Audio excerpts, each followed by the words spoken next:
Welcome to Tife Files TV. We are back again with the latest gossip. Tom Jones, one man, one kokiro, achiti ari kumirana tight naKiki. More boys ane jealous ngadzikama siyana nevana vaite mari ane mawara munhu. Sai nyaya ya tight. Inini ndakutaura chokwadi saango vasina godo vasina jealous. Okay, wait for me.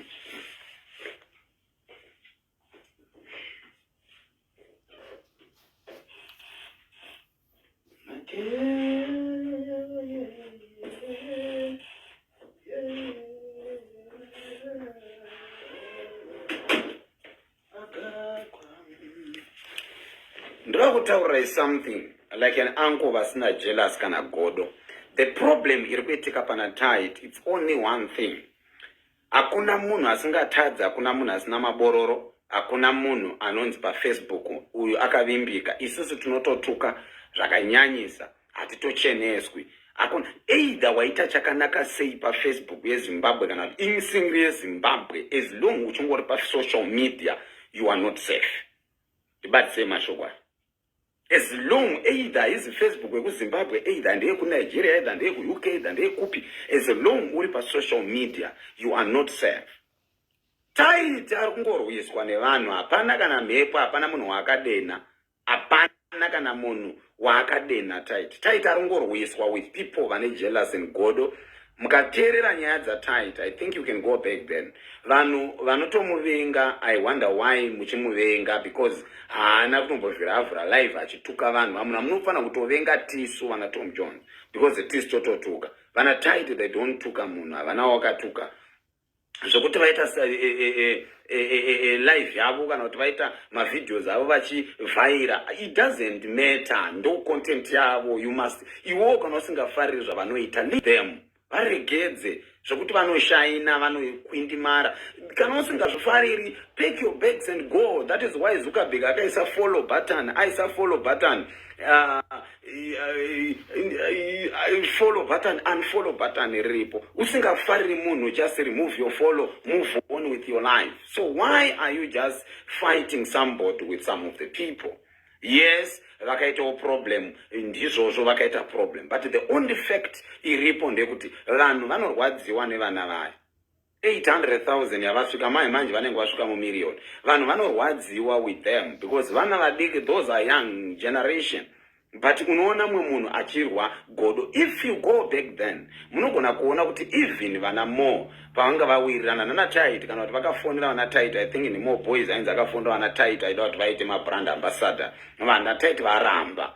So kuramba kwavakaita sometimes kunogona kucreate godo neshanje. Saka ngatiregei kuti ti influenceane kana ti hotspotane kana tifarire kuti downfall yevamwe navamwe vanhu. Mari yatovhaira naye ndeye Zuckerberg. Hakuna munhu one anohoresa vanhu paFacebook kunze kwemuridzi weFacebook Zuckerberg. That was all. That is why you see me kana mwana weCat Family akauya pano akashare live yake, ndinoenda kulive kwake ndonosupport. Handina basa nemafollowers ndakafollow, akatosumuka ndofara because mari haizi yedu. Murikubabata mafollowers aya ngatisheyei, ngatifananei. Ini ndotoshuvira kuti dei vanhu vachitowanawo more than mafollowers handinawo more than 100,000 iyoyo. Ngavawane mafollowers, people ngavarye mari. Haizi mari yedu haibudi maaccount medu, isusu titorowo vanhu vanotongotsvagawo kurarama. But unoona mumwe munhu hauyi unokwanisa kumutega kana even kucomment yako hauyi kana kuzosiya comment kana like. Unoti regai ndinosupporta ningi, aumuoni munhu. People are struggling to grow because Zimbabwe ndine kamwe ka attitude kekuti isu inini ndane 100 followers saka inini handiendi kwa TV1, inini ndane 200,000 followers ndatowo chibaba. No, mafollowers haana kana basa. Share nevamwe, ipa vamwe vaitowo mari. We are all Zimbabweans. Pamwe munhu uri kutoshera, hi Janelle Chimunda, I'm telling you, Zimbabwe, we have jealous rekuti go and check there. Ndaisa umwe muchinda anonzi Brian Jota of Nigeria. That guy is doing amazing. Akuita content yake, very perfect content. But nekuda kokuti akangoita video resong yomwe mudhara yakaimbwa 40 years back ikaenda viral, people now are becoming jealous munyika mavo imomo because of munhu anotopika. Let me tell you one thing, guys. pane vamwe vanhu vanongodika. You can dislove vana Tight, you can dislove vana Nyati, you can dislove vana anonzani mudendezi, anonzani mude anhandichamuzivi mfana but ndo anoya panapa too much. The Mutenders, I don't know, something like that. So there are people who have jealousy. You have 10,000 followers. Fight more. We are kwa Tom. Mkoma ndikuita live yangu. We are mundi bazero. Mkoma ndisherewo chipeji yangu. Mkoma katile. Let's build legacy. Let's build each other. Ngati teitese ma followers. Maria tiri kuhora. Dhiri munoona tichiposta Maria za munoona ziposto. Hakuna kana wani munhu anohoresa munhu muZimbabwe. That is why you see dramas are becoming worse in Zimbabwe, because everybody is moving out of drama. Ndori nema kana ndori nema followers. Let me tell you one thing. Ava vanhu ava vamuri kuona vari pana pa 400 vakatadza kundipa masters kana kundisupporta pa page pangu mamufilm akandiwana ndichita mari. Facebook haiwanikwi mari easy like you wakavata ungomuka mangwana mari yaiswa naZuckerberg. You never. Either you need masters. Inini zvangu inini handina content. Let me balance you, ladies and gentlemen. Mboshare life money. Chichakadaro chinenge ngozi. Inini handina content. Content yangu ikete nine hate nepachiri. Saka what I can only do is vanhu vamuri panapa imimi ma followers angu ndimunotondipa masters. Ndimunotondita ndijike mba mangu. Without masters inini handiti ma video eni. Ndinongona kuitira chivideo ane ndongoposta inini handisi munhu wezvakawanda zvokundoita mari nemareels. So inini changu chandinoita manacho mari. Let me just block this one. I think arikutsvaga mbiri pa page pangu. Inini ukauya uchitsvaga mbiri on my page, I block you. And idi munhu anouya achitsvaga mbiri on my life, ukaona kuti you are not comfortable about what is happening here, go to hell and unofa. I didn't invite you here, and I invite vana veCape Fame, and I invite my followers, and I invite vanondida. So don't come here and try to look for comment section. So Maria Zuckerberg PM discount welding. Maria Zuckerberg tine godo nayo kunge tinonzi Katrina awayo tine godo nayo sekunonzi inobuda muhomwe medu. Ndinorwa godo nafungai musendeko mama Africans wa godo kuti darega kusumuka darega kudai. Kana apedza kusumuka vanhu vale futi vaimba kuti ngakirira vanhu vanenge kuda kuya kwauri kuzotsvaga help kuti chama tibatsirewo wakasumuka sei. Chama tibatsirewo wakasumuka sei, but ndo vanhu vaikutsikirira. The same people. Look at Vana Tight. Vana Tight ndakaudza ipachena. I don't hate those guys. They can say one thing. Chinhu chakaita kuti Vana Tight vaende viral. It was not about my videos. It was not about anything. But let me block this one again. Nditori pabasa. Kune vari kutoenda kubasa. Nditori pabasa ndo basa rangu irori. Ukatoona pay andinohora payroll yangu iri kupinda mai. Ukaona pay andinohora ndiri pano pandakagara mana. Aisi ndokudouble by 70,000%. Pay andohora ipo pana pauri kuona pandakagara ipana. Nditori pabasa izvozvo. Sindabori kumukira wachinda unoshanda kukanya dhaka riziriro basa. Ende kuzivai chete chimwe chinhu wante kuti kushanda kuosiyana. Kuna vanoshanda night, kuna vanoshanda during the day, kuna vanotoshanda vatori pavakagara pana. So don't be worried about me. As long ndichikwanisa kuzvimaintain, ndichikwanisa kudya zvandoda, ndichikwanisa kuita zvandoda, ndichikwanisa kuita everything. Saka iwewo usandiudzira zvokushanda because hapana one day rawakambouya panapo ukanditi mari kana 2 rand. So be careful with your mouth. Yes, Mamoyo Domets. Avana Mamoyo Domets vakabva kudhara. The only thing is Vana Tight vava mukatarisa back then vakanga vachitoita malive vanhu vava vaitoita malive Vana Tight ende Tight aitoita nemavideos aita zvimaskits but zvisingaendi viral. Azvive kuti atanga nhasi Tight akatanga kudhara isakangoya panapa tikangowana aripo achingomhanya nechimutodo chake chibhuku achishort chelo achingomhanya achipiriguka achiinda esi gogo musalati muri sei gogo wangu mama. So ndokubva pazoita one thing chakaendesa Vana Tight viral.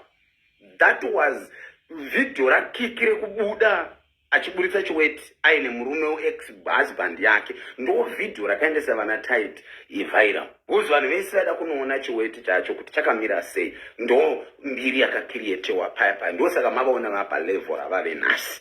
Ndibatise mashoko andiri kutaura. havana kuenda viral because of a video, havana kuenda viral because of content, havana kuenda viral because of maskits, vakaenda viral nekuda kwechiweti chaKiki chakabuda mazuva aya naex wake asati augana neuyu.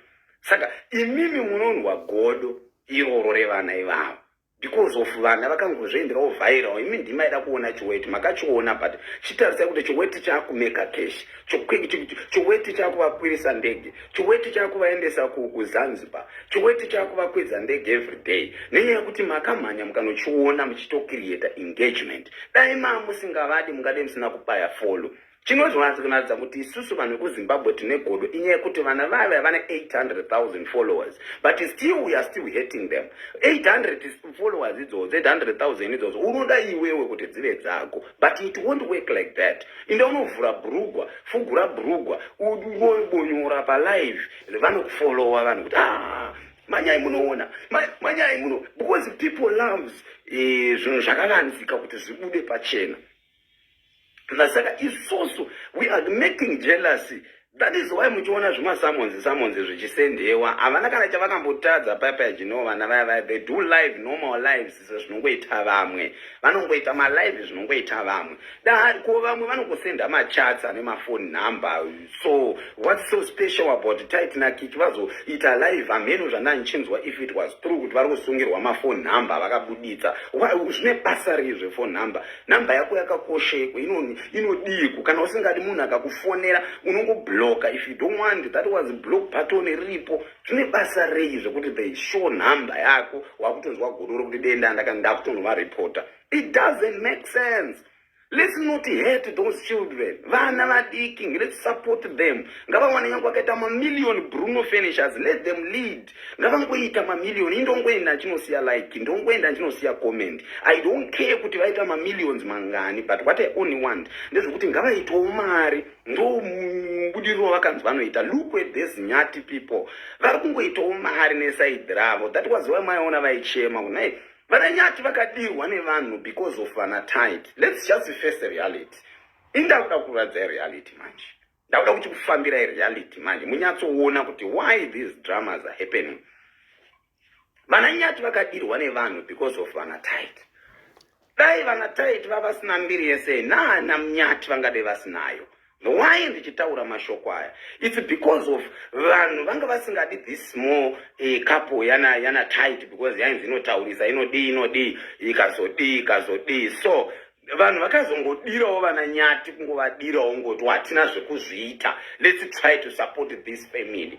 Izvezvi vananyati vakasumuka right now, vananyati vakatanga kuita mari right now. Makai mashoko andiri kutaura ndikuratidza kuti social media haizi kumba kwako. Vananyati izvezvi vakatanga kuita mari right now, vakatanga kuita cash rinorema vachikwira ndege. Munoona vanhu vapo vasvipa futi, vakutotsvaka imwe family zvakare.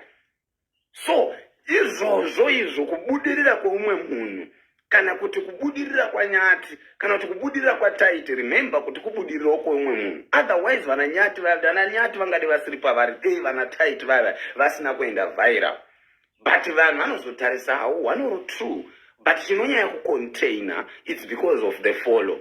How many followers do you have? We are fighting munane 800,000. You have 2,000 followers. You are creating a ghost munane 800,000. You own 2,000, kana 1,000, kana even 500. So let's not be jealous because Maria is budi momwe medu tese tripana.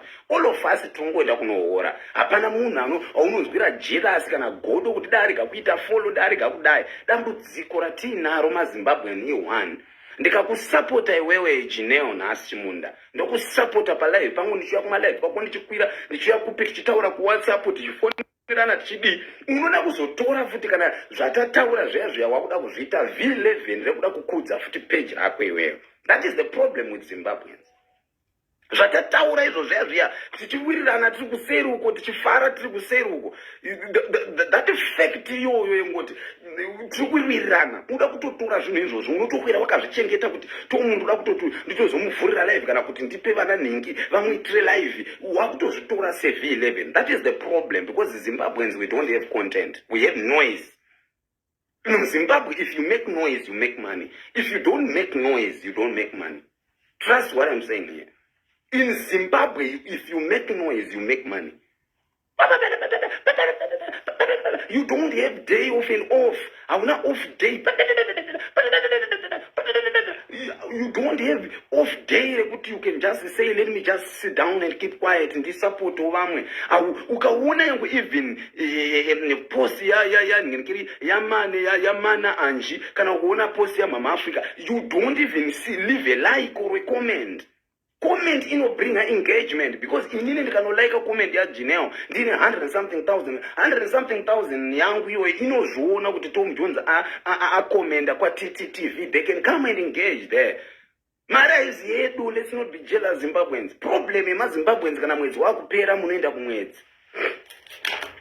That is the problem with Zim. Kana mwezi wakupera chete munoona tuma drama tunowandisa because varina mari yaZuckerberg. Nemumwe munhu angachazokusumudzira mangwana achazokupa mari yekuti you can achieve in life, unotaka kumudhotera kumuromo, kutanga kumumamira, kutanga kumusurira. Thinking kuti if you go and join some of the people that you think they are so clever, let me tell you, kana uri munhu akangwara famba neside rinokupa mari.